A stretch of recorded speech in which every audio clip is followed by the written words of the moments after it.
La politique en temps réel sans montage. Vous voulez savoir ce qui a vraiment été dit? Abonnez-vous maintenant. Vanlerenberghe pour le groupe de l'Union centriste. Merci, Monsieur le Président.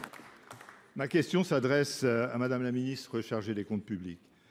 Madame la Ministre, la Cour des comptes dénonce une croissance hors de contrôle des dépenses de l'assurance maladie qui entraîne un déficit de 14 milliards en 2024. La Cour s'inquiète d'autant plus qu'en 2025, le déficit sera de 22 milliards.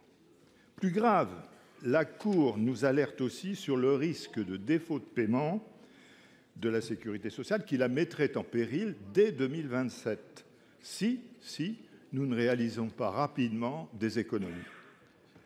L'année 2025 sera d'ailleurs le point de bascule, dit-elle, le déficit devenant supérieur à la capacité annuelle de financement de la CADES, c'est-à-dire la Caisse d'amortissement de la sécurité sociale.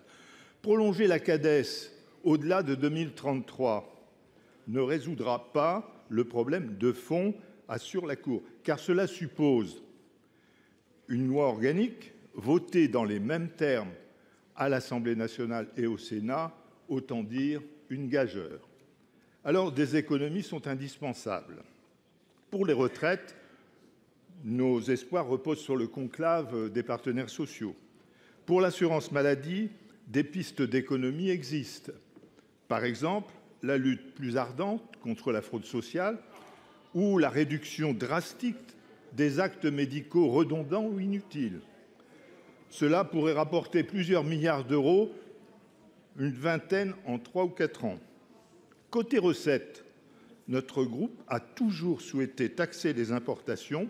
C'est la fameuse TVA dite sociale qui, en échange, permet la baisse des cotisations sur le travail et ainsi augmenter les salaires. Madame la ministre, quelles mesures envisagez-vous pour répondre à l'alerte de la Cour des comptes? Merci. D'ici n'est pas seulement une chaîne, c'est un mouvement citoyen. Notre objectif est de documenter la politique de manière claire, accessible et sans manipulation.